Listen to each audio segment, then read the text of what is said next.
বিশেষ করে আমার সনাতন ধর্মী ভাই বোনদেরকে জানাই জন্মাষ্টমীর শুভেচ্ছা। বাংলা আমরা ইতিহাসে 18 বছর পর আমরা ইতিহাস তৈরি করেছি। বাংলাদেশ হচ্ছে একটি সম্প্রীতি প্রিয় দেশ, যেখানে আমরা হিন্দু মুসলমান সবাই মিলে আমাদের প্রত্যেকটি পূজা অর্চনা আমরা পালন করে থাকি। 18 বছর স্বৈরাচার সরকার আমলে আমরা এভাবে কোনো উৎসব আমরা পালন করতে পারিনি, যা আমরা জন্মাষ্টমী বা গত দুর্গা পূজা থেকে নিয়ে আজ অবধি আমার সনাতন ধর্মী ভাই বোনদের আমাকে যে সহযোগিতা করেছে তার প্রতিফলন আমরা দেখাইতে পেরেছি।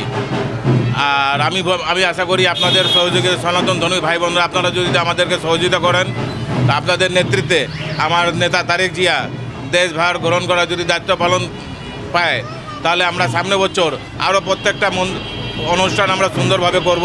সামনে আমাদের শারদীয় দুর্গা উৎসব, এই দুর্গা উৎসবকে নিয়ে আমরা সৈয়দপুর সহ পুরো বাংলাদেশের জন্য সুন্দরভাবে করতে পারি, এই প্রার্থনা করি ঈশ্বরের কাছে।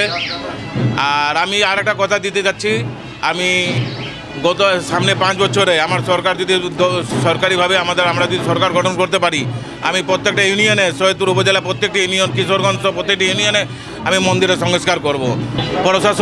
প্রশাসনিক সেনাবাহিনী, জেলা বিএনপি আমাকে যথেষ্ট সহযোগিতা করেছে। আজকে আমার প্রাণপ্রিয় সংগঠন বিএনপি আমাদের র্যালিতে যোগদান করবে। তাছাড়া আমাদের সেনাবাহিনী থাকবে, প্রশাসন থাকবে, ট্রাফিক বাহিনী থাকবে, আর আমার জামায়াতে ইসলামী নেতৃবৃন্দও থাকবে র্যালিতে। না, নিরাপত্তা নিয়ে কোনো দুশ্চিন্তা নেই। আর আরেকটা কথা, এখন কিছু বাংলাদেশে কিছু জায়গায় দেখা যাচ্ছে কিছু বিশৃঙ্খলা ঘটনা ঘটতেছে, তাই সেই আওয়ামী লীগের হিন্দু আওয়ামী লীগের দোসররাই ঘটাচ্ছে।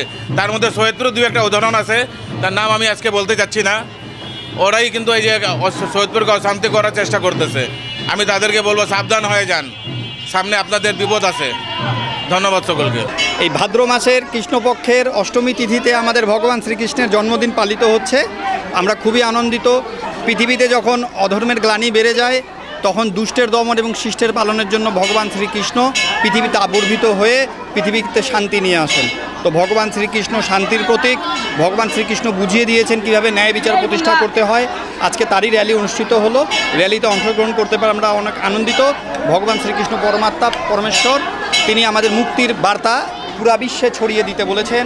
তিনি পুরো বিশ্বে মুক্তির বার্তা ভগবান শ্রীকৃষ্ণ প্রচার হচ্ছে। আমরা খুবই আনন্দিত।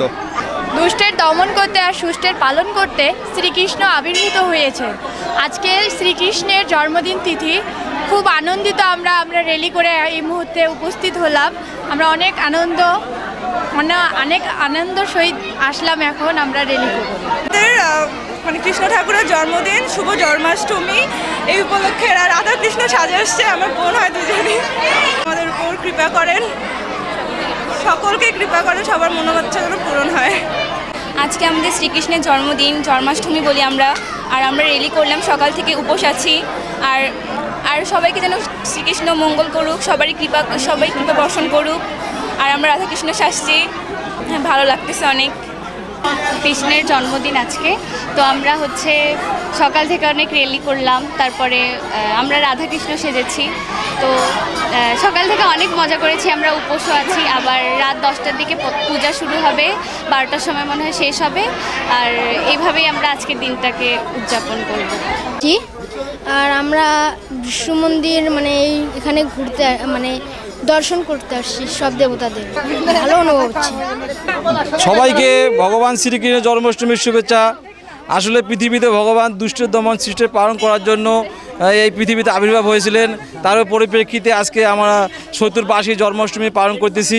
এই জন্য অনেক ধন্যবাদ সবাইকে, জন্মাষ্টমীর শুভেচ্ছা। এভাবে আমরা যেন পালন করতে পারি, এই জন্য সবার সার্বিক সহযোগিতা আমরা একান্তভাবে কামনা করছি। ধন্যবাদ সবাইকে। রাধে রাধে।